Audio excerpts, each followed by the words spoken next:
Après 30 ans, la vie cesse de jouer selon les règles qu'on t'a apprises enfant. Personne ne te l'a dit à l'école. On t'a répété, travaille dur, sois honnête, sois gentil, attends ton tour, et le monde te récompensera. C'était une belle histoire, confortable, rassurante, mais une histoire quand même. Car dès que tu franchis cette ligne invisible après la vingtaine, quelque chose de froid commence à apparaître. Les promotions ne vont pas à celui qui travaille le plus. Les relations ne durent pas, parce que tu as été le plus loyal. Le respect n'arrive pas parce que tu as été le plus aimable. Après 30 ans, les gens cessent de faire semblant que le jeu est juste. Ils forment des alliances dans des pièces où tu n'es pas invité. Ils te sourient en face et te contournent en silence. Ils gardent pour eux des informations capables de changer ta trajectoire. Puis te disent calmement « Je pensais que tu le savais déjà ». Et lorsque tu comprends enfin ce qui se passe, ton premier réflexe est de te plaindre, d'être choqué, de te sentir trahi par un système auquel tu croyais encore. C'est précisément à ce moment-là qu'un esprit lucide te regarderait et dirait « Bien, maintenant, tu es enfin réveillé. La majorité ne s'adapte jamais. » Il continue à jouer le scénario de l'enfance dans une arène adulte. Il s'accroche à l'idée qu'une forme de justice invisible finira par intervenir. Il pense que le karma est un événement programmé, et non une histoire commode racontée pour apprendre aux perdants à patienter. Ils vont travailler, ils accomplissent leurs tâches, ils évitent le conflit, et ils regardent le collègue plus habile, celui qui sait se montrer devant les bons regards. Les dépasser, comme s'ils étaient immobiles. Ils appellent cela la politique. Comme si la politique était quelque chose de sale que les gens corrects devraient éviter. Mais la vérité est plus simple et plus brutale. La politique n'est pas une exception à la vie. C'est le langage du pouvoir. Et après 30 ans, la vie devient politique. Que tu l'aimes ou non, la seule question est celle-ci. Apprendras-tu à parler ce langage? Ou resteras-tu le travailleur honnête que tout le monde exploite discrètement? Il existe un basculement violent dans la trentaine. Quand tu étais plus jeune, on te sous-estimait à cause de ton âge. On supposait que tu avais le temps. On t'accordait des secondes chances, des conseils, de la patience. Tu avais le droit de te tromper. Parce que l'avenir semblait vaste, indulgent, presque infini. Mais une fois passé le seuil des 30 ans, l'horizon se rapproche. On te juge selon d'autres critères. Qu'as-tu construit? Que contrôles-tu? Qu'es-tu devenu? La sympathie diminue, le bénéfice du doute disparaît. On ne te demande plus si tu es une bonne personne. On se demande si tu es utile. Impressionnant. Si être proche de toi améliore la vie des autres. Et si ce n'est pas le cas, il s'éloigne, sans colère, sans explication, juste avec un calcul froid. Cette personne ne me rapproche pas de ce que je veux. Cette logique n'est pas nouvelle. Elle est simplement plus visible quand l'illusion tombe. Tu n'es plus un étudiant errant. Tu es jugé comme un petit souverain. Les gens observent ton territoire, ton travail, ton argent, tes compétences, ton réseau, ton influence. Ils évaluent la solidité de tes murs, la discipline de ton armée, même si ton royaume n'est rien de plus que ta carrière, tes relations et tes habitudes quotidiennes. Et si tes murs sont bas, si ton armée est faible, personne ne t'attaque frontalement. On t'attaque par l'indifférence. On t'exclut des informations clés. On parle pour toi quand tu n'es pas là. On te résume en 3 mots. Et ton sort est scellé. Il manque d'ambition. Elle est trop émotive. Il n'a pas l'étoffe d'un leader. Pendant que tu t'offusques, les portes se ferment. La première règle, après 30 ans, est simple. Cesse d'attendre l'équité. Attends-toi à l'intérêt personnel. Attends-toi à la compétition silencieuse. Attends-toi à ce que chaque personne que tu rencontres obéisse à un scénario privé que tu ne verras jamais complètement. Ce n'est pas de la paranoïa, c'est de la clarté. Lorsque tu pars du principe que chacun agit selon ses intérêts, leurs gestes cessent de te surprendre. Le collègue qui ne partage jamais le mérite. Le proche qui ne t'appelle que lorsqu'il a besoin de quelque chose. L'ami qui devient distant quand tu commences à progresser. Ils ne sont pas des anomalies, ils sont le système. Une fois cela accepté, la question change. Elle n'est plus « pourquoi sont-ils comme ça ?» mais « comment me positionner pour que leur intérêt joue en ma faveur plutôt que contre moi ?» Tu ressentiras la tentation de te réfugier dans l'indignation morale. De dire « je refuse de jouer à ce jeu ». Cela sonne noble, cela sonne pur. Mais refuser de jouer ne te rend pas vertueux. Cela te rend vulnérable. Les prédateurs ne signent pas de pétition pour demander plus de gentillesse. Ils deviennent plus dangereux. Aujourd'hui, Ce danger n'est pas physique, il est stratégique. Il se manifeste dans la façon dont tu te présentes, les alliances que tu choisis, les informations que tu révèles, les combats que tu ignores et ceux que tu termines discrètement. Sans bruit, le moment où tu déclares être au-dessus des jeux de pouvoir est exactement celui où des personnes moins compétentes, mais plus rusées, commencent à organiser ta vie, à ta place. Après 30 ans, les gens cessent de jouer franc jeu parce qu'ils ne peuvent plus se le permettre. Ils ont des familles à nourrir, des factures à payer, des regrets à fuir. Le vieillissement à dissimuler, ton avancement menace leur sécurité, ta progression met en lumière leur stagnation, ton potentiel leur rappelle tous les risques qu'ils n'ont jamais osé prendre.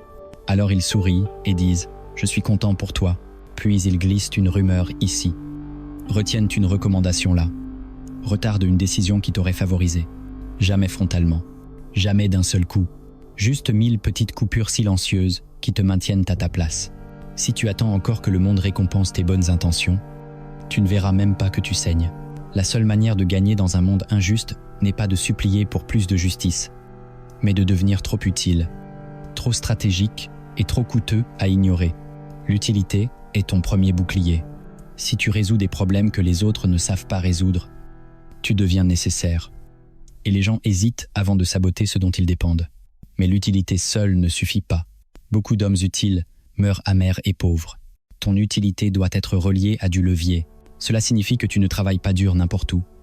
Pour n'importe qui, tu places ton effort là où il construit du pouvoir de négociation, là où il augmente tes options, là où, si quelqu'un décide de te traiter comme jetable, tu peux partir et observer leur système se fissurer sans toi. Regarde ta vie maintenant, ton travail, tes compétences, tes relations. Pose-toi une question froide. S'ils décidaient demain de ne plus jouer équitablement avec toi, à quel point pourrait-il réellement te nuire? Une seule décision pourrait-elle effacer ton revenu? Une seule rupture pourrait-elle briser ton identité? Un seul groupe pourrait-il t'isoler socialement? Si la réponse est oui, tu n'es pas seulement vulnérable, tu es déjà sous contrôle silencieux. Ne jamais laisser ton destin dépendre de la bonté de ceux qui n'ont rien à perdre en te perdant. Tu dois construire de la redondance, plus d'une compétence, plus d'un cercle, plus d'une source de valeur, non par trahison, mais par intelligence. Après 30 ans, tu as moins de temps pour corriger les erreurs fondamentales, mais plus de pouvoir pour faire des choix tranchants. Tu n'es plus un adolescent qui mendie l'approbation, tu es un adulte qui doit décider qui mérite l'accès à sa vie. C'est ici que beaucoup hésitent, et c'est ici que tout commence réellement. Il faut alors apprendre à regarder ton entourage avec un œil différent, non plus avec la nostalgie de ce qu'il a été, mais avec la lucidité de ce qu'il est devenu. Après 30 ans, certaines personnes ne sont plus des compagnons de route, mais des poids morts. Elles consomment ton temps, ton attention, ton énergie, sans jamais renforcer ta position. Elles apportent du bruit, du drame, des opinions, mais aucune aide concrète lorsque les enjeux deviennent réels. Elles applaudissent poliment tes succès en public, mais ressentent une irritation silencieuse dès que tu avances trop vite. Ce sont celles qui te disent « Fais attention, tu vas trop loin, tu devrais attendre », déguisant leur peur en sagesse. Tu n'as pas besoin de les confronter. La confrontation est souvent un luxe émotionnel inutile. Tu fais quelque chose de plus efficace. Tu réduis l'accès, tu réponds plus brièvement. Tu partages moins, tu deviens moins disponible, comme un souverain qui relève doucement le pont-levis. Sans annonce, sans justification, les personnes bien intentionnées s'adaptent, les opportunistes se vexent, et leur vexation est une information précieuse. Après 30 ans, ton image cesse d'être un détail. Elle devient soit une arme, soit une faiblesse. Les gens n'attendent plus de voir qui tu es sur la durée. Ils décident vite, brutalement. Ils observent ta posture, ta façon de parler, ton regard, ta tenue, et en quelques secondes, ils prennent des décisions qui t'affecteront pendant des années. Tu peux dénoncer cette réalité comme superficielle, ou tu peux l'utiliser. La morale ne protège pas de la perception. Il ne s'agit pas de devenir théâtral ou artificiel. Il s'agit de cohérence. Une voix posée, des phrases courtes, un regard stable, des vêtements simples mais maîtrisés, un calme visible même sous pression. Ces signaux racontent une histoire avant même que tu parles. Ils disent « Cette personne se contrôle ». Et dans un monde instable, le contrôle inspire plus de respect que la gentillesse. Les environnements injustes ont toujours des hiérarchies invisibles. Certains parlent fort, d'autres plaisantent. Certains semblent détenir une autorité naturelle. Tu seras tenté de dénoncer leur jeu, d'exposer leur hypocrisie, de te poser en justicier. C'est une erreur coûteuse. On n'attaque pas frontalement ceux qui ont plus de pouvoir que soi. On les observe, on étudie leurs angles morts, on remarque à qui ils obéissent quand personne ne regarde. Parce qu'au-dessus de chaque dominant apparent se trouve quelqu'un dont l'opinion compte réellement. C'est vers ce centre de gravité que tu diriges ta valeur. Pas pour flatter, mais pour t'aligner. La loyauté n'est pas émotionnelle, elle est stratégique. Tu investis là où les décisions sont prises, pas là où les égos s'expriment. Ce principe ne s'arrête pas à la carrière. Après 30 ans, même l'amour cesse de jouer équitablement. Les relations ne reposent plus uniquement sur l'émotion. Elles reposent sur la commodité et l'image, la stabilité, la peur de recommencer à zéro. Les gens comparent, ils évaluent, ils mesurent en silence. Cette personne est-elle toujours ma meilleure option ? Si toute ta stratégie affective repose sur « je suis loyal et je tiens à toi », tu seras pris de court par quelqu'un qui comprend que l'attraction est aussi une question de respect, d'admiration et de position perçue. L'amour négocié depuis la dépendance finit toujours par s'effondrer. Maintiens ton corps affûté, ton esprit clair, tes standards élevés, non par vanité, mais par levier. Ainsi, si quelqu'un décide de jouer injustement avec ton cœur, tu ne supplies pas, tu parses, et ton absence devient le prix de leur calcul. Il existe une règle plus sombre encore. Cesse d'annoncer tes mouvements, les enfants diffusent leurs rêves, les adultes agissent en silence. Après 30 ans, chaque objectif proclamé devient une information exploitable. Tu avais dit que tu ferais ça. Où en es-tu ? Ces questions ne sont pas toujours bienveillantes. Elles mesurent ta progression. Elles évaluent si tu deviens dangereux. Ne donne pas la carte, donne le résultat. Travaille dans l'ombre. Arrive avec la lame forgée, pas avec le dessin de l'épée. Tu te demanderas si vivre ainsi n'est pas épuisant. Toujours calculé, toujours anticipé. Mais tu calcules déjà. Simplement, tu le fais mal parce que tu refuses d'admettre que le jeu existe. Tu es déjà évalué, déjà positionné, déjà utilisé comme marchepied par certains. L'ignorance ne t'en protège pas. La conscience, elle, te libère. Les personnes les plus paisibles dans un monde injuste ne sont pas naïves. Elles sont préparées. Elles ont construit un calme intérieur soutenu par une stratégie extérieure. Elles sourient parce qu'elles savent exactement où elles se tiennent et où elles vont.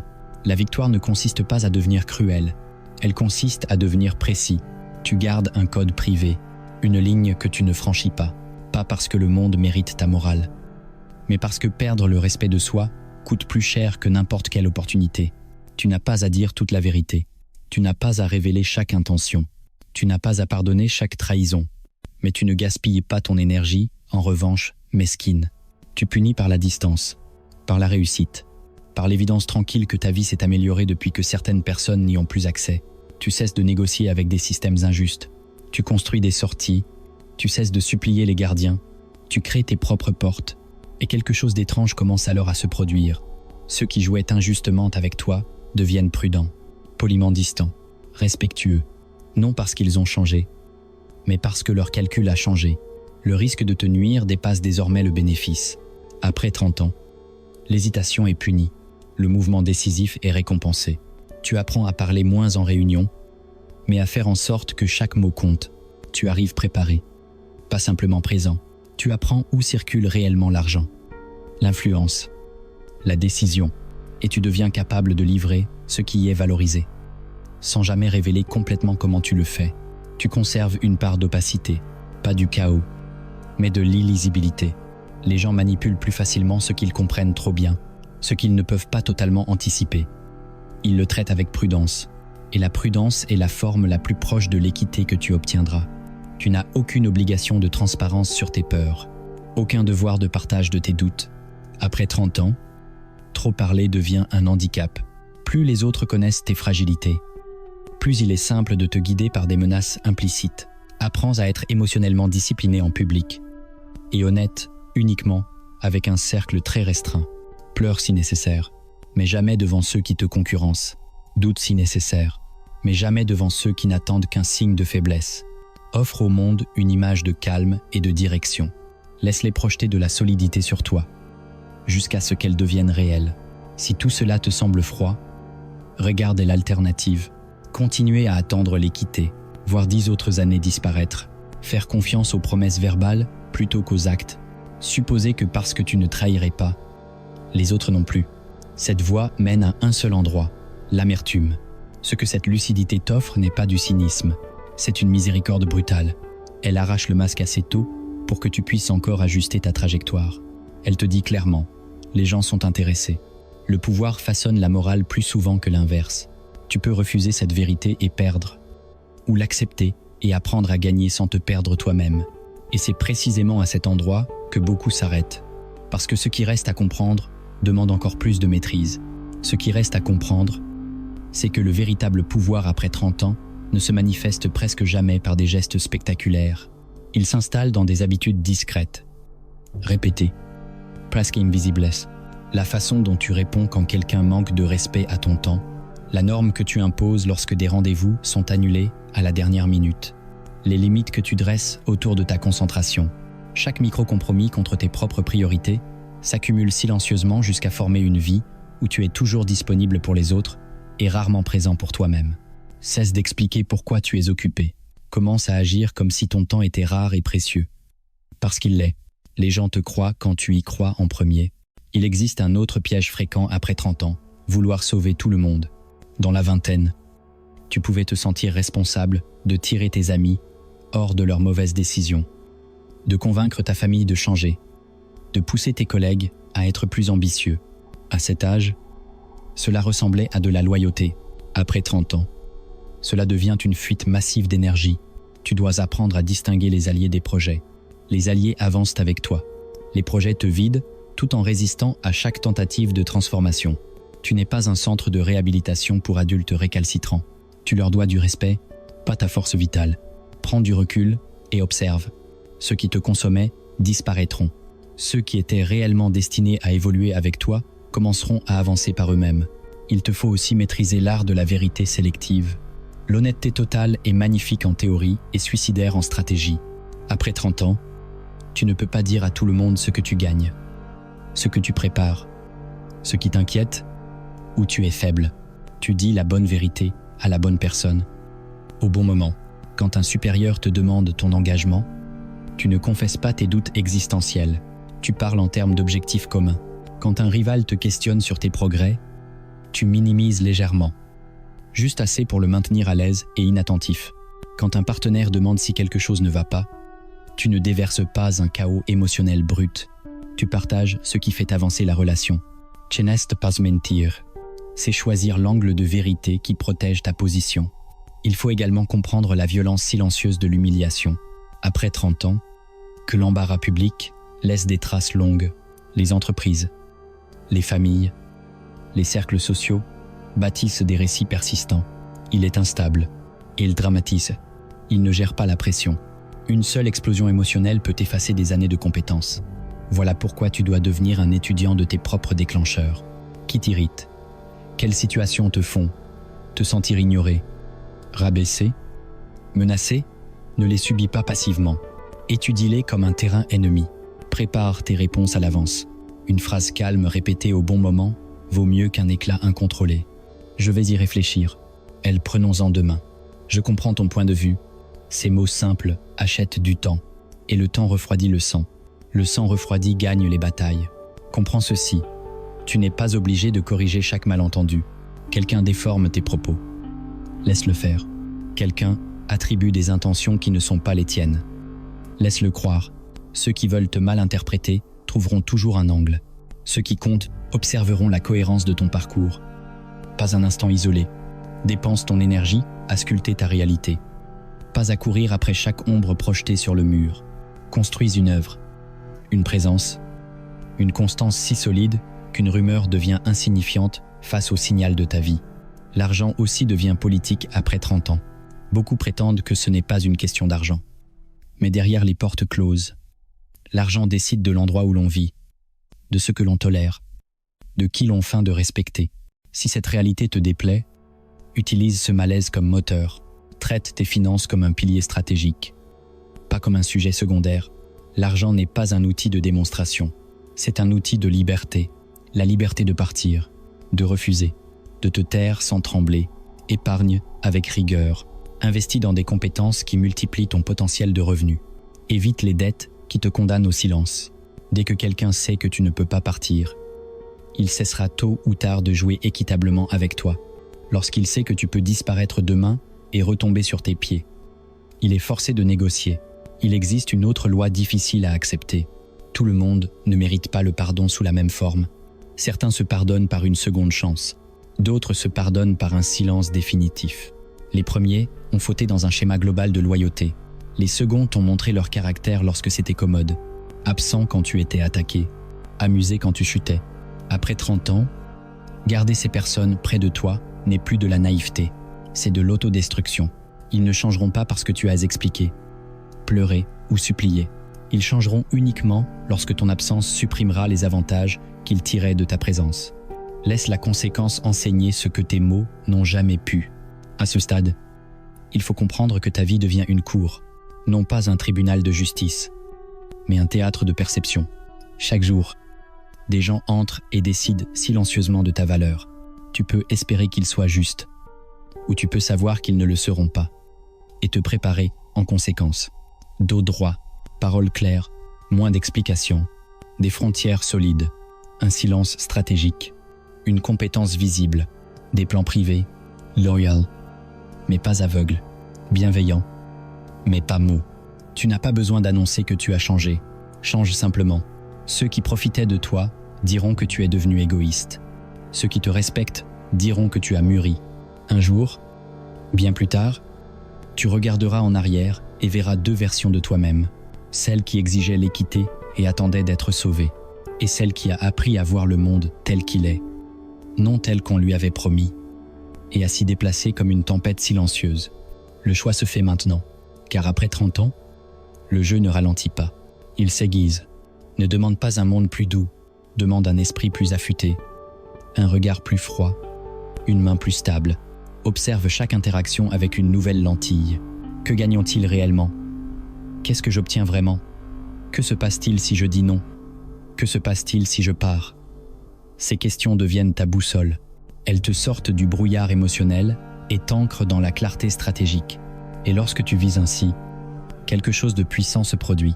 Tu cesses de supplier pour être traité équitablement. Tu construis une vie où, équitable ou non, tu gagnes quand même, parce que le véritable cadeau de cette lucidité n'est ni le confort, ni l'optimisme. C'est le contrôle. Cette sensation lourde et calme de savoir que tu ne dépends plus de la gentillesse d'un monde injuste. Tu respectes les autres sans les idolâtrer. Tu apprécies les opportunités sans les poursuivre à n'importe quel prix.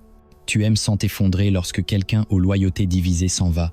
Tu deviens le centre calme de ta propre tempête. À partir de là, avance comme si quelqu'un t'observait toujours, non par peur, mais par intention. La façon dont tu traites une frustration mineure, dont tu parles des absents, dont tu réagis à un changement de plan. Tout signale ta place dans la hiérarchie invisible. Les gens suivent ceux qui restent composés sous une pression légère. Ils confient, promeuvent et respectent ceux dont les émotions ne débordent pas à chaque contrariété. Entraîne-toi sur les frictions modestes pour que, lorsque les véritables épreuves arrivent, la trahison, le licenciement, l'attaque publique, tu saches déjà comment te déplacer, calme, précis, inébranlable. Certains diront que tu es devenu distant, proie, calculateur. Accueille ces mots intérieurement avec un sourire. Ils signifient que l'ancien script est mort, que la culpabilité et le chaos ne fonctionnent plus sur toi. Tu n'es pas devenu sans cœur. Tu as cessé d'offrir ton cœur comme garantie dans chaque négociation. Les bonnes personnes s'ajusteront. Les mauvaises partiront chercher quelqu'un de plus facile à manier. Laisse-les. Le but n'est pas de transformer la vie en guerre permanente. Le but est de bâtir assez de pouvoir, assez de levier, assez de solidité intérieure pour enfin te détendre. Être généreux sans être vidé, bienveillant sans être utilisé, aimant sans être aveugle. Voilà la véritable victoire dans un monde qui ne joue plus franc jeu. Et si une voix intérieure murmure encore « ce n'est pas juste », réponds-lui par un nouvel ordre. Transforme cela à ton avantage. Répété silencieusement sur des années, cette bascule est ce qui transforme des individus ordinaires en présence dangereuse, calme et délibérée. Après 30 ans, Tu te dois cette lucidité, parce que le dernier coup, dans ce jeu, appartient toujours à celui qui a compris les règles pendant que les autres réclamèrent encore l'équité.